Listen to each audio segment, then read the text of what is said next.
Mesdames et messieurs, bonjour. Je voudrais juste vous parler aujourd'hui, du moins commencer, un sujet particulièrement vaste, mais tellement important. On va l'intituler le couple.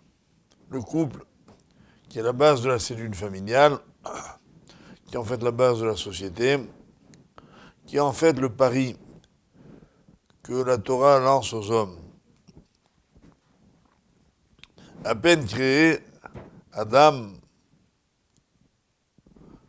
le Créateur lui donne une compagne, Chava, Ève en français. Ensemble, ils vont former le premier couple de l'histoire de l'humanité.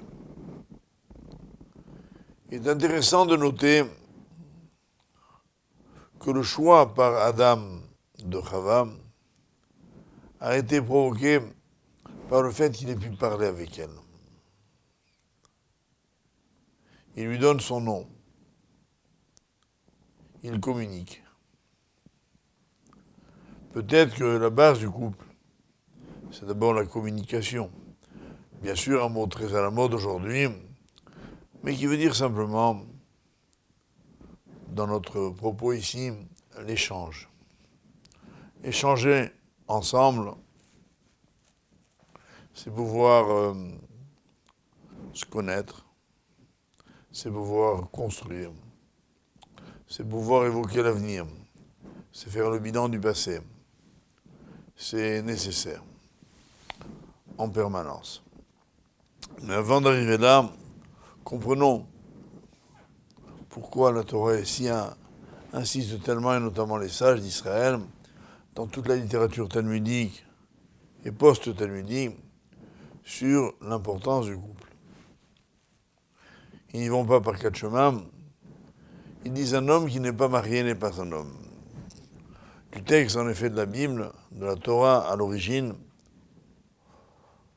un verset annonce Vaikra et Shemam Adam en hébreu, et il les appela au pluriel Adam. Donc, l'homme seul n'est pas appelé Adam. C'est les deux, Adam et Ève, qui sont appelés ensemble Adam. Et si l'une a été créée à partir de l'autre, c'est pour nous rappeler qu'ils font partie intégrante d'un tout. Et en fait, l'existence, elle est quelque part la recherche de l'autre. Si l'homme a été créé à l'origine bisexué, puis ensuite, depuis, chacun d'entre nous est créé homme ou femme, c'est en fait pour nous indiquer qu'il doit rechercher cette compagne ou ce compagnon avec qui il doit faire sa vie. Et le Créateur a veillé à ce que la vie seule soit extrêmement difficile. Pas seulement pour des raisons évidentes de procréation, mais d'épanouissement personnel. La finalité du couple, j'ai bien dit la finalité, ce n'est pas l'enfant. L'enfant est l'aboutissement du couple. Mais la finalité du couple, c'est d'exister en tant que couple. D'être l'un et l'autre. Et dans toutes les civilisations, et même parmi les Juifs, on a quelques difficultés à comprendre qu'est-ce qu'un couple. Alors je vais donc essayer, en quelques minutes, d'en poser les jalons. Si former un couple, c'est se compléter mutuellement, d'ailleurs comme étymologiquement en français, c'est former un couple, ça veut dire une unité basée sur deux personnes différentes, il faut d'abord prendre conscience du fait que chacun est différent de l'autre.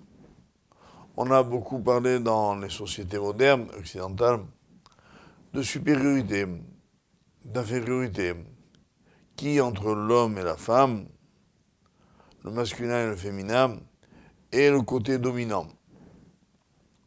Nos maîtres ont fait l'impasse, cette question, pour dire simplement que c'est un faux problème. On a déjà du mal à trouver les réponses aux vrais problèmes. Essayer d'en chercher pour les faux problèmes, c'est perdre son temps. Je crois que si on fait des deux sexes une guerre permanente. Aucun couple n'est viable. La grandeur du couple, c'est de savoir s'il va être en mesure d'abord de se trouver, ensuite de se respecter, pour arriver à s'aimer. Et tout ça nécessite d'abord une prise de conscience de l'existence de l'autre. Trop souvent, un homme épouse une femme, non pas parce qu'il l'aime, parce qu'il s'aime à lui. C'est valable de l'autre côté également d'ailleurs. En d'autres termes, j'ai besoin d'une oreille qui m'écoute, d'une épaule pour poser ma tête, d'une confidente, d'une compagne, dans tous les sens du terme. Non. Former un couple, c'est selon la Torah, avoir envie de donner à quelqu'un tout ce que j'ai à donner. En effet, pour la Torah, la base même de l'être humain, c'est le sens du don. Plus que de recevoir, un être humain a besoin de donner. Il est impossible de vivre autrement. Et dans le don, l'homme lui-même se réalise. Il faut donc trouver quelqu'un à qui je puisse apporter quelque chose. Pour lui apporter, il faut donc que je mette en place ce que j'ai dit il y a quelques minutes, cette relation d'altérité, que je communique avec quelqu'un, qui soit en phase avec moi.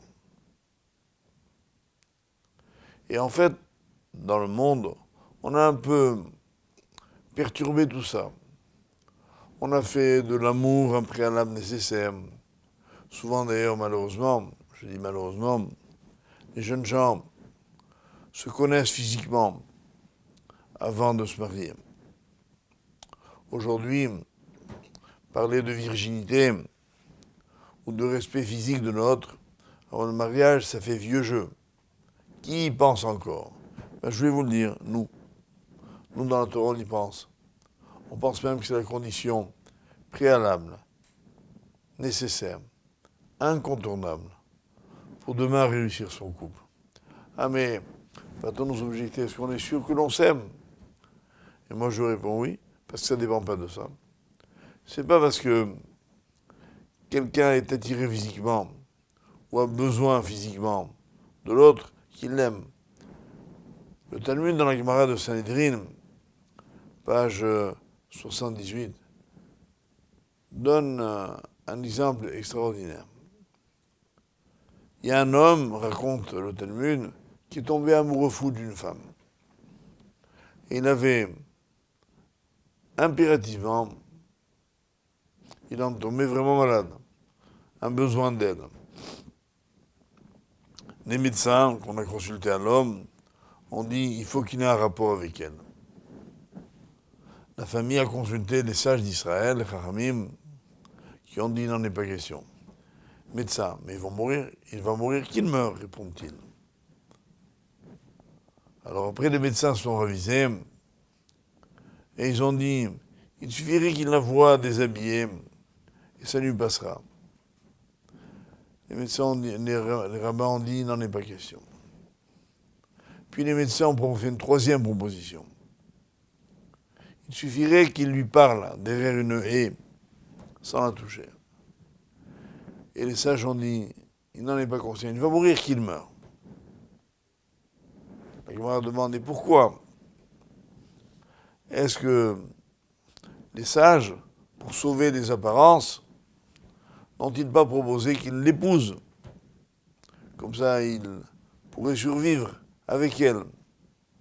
Et il répond, ce qui est notre réponse, dans le sujet en général, le mariage ne l'aurait pas calmé. C'est pas ce qu'il espérait. C'est pas ce qu'il attendait. Il veut avoir un rapport sexuel sans autre obligation. C'est un rapport par définition égoïste, qu'il est impossible à partir de lui de bâtir un couple. Or malheureusement, et notre expérience aux uns et aux autres le prouve bien, une immense majorité de couples aujourd'hui ont compris ça.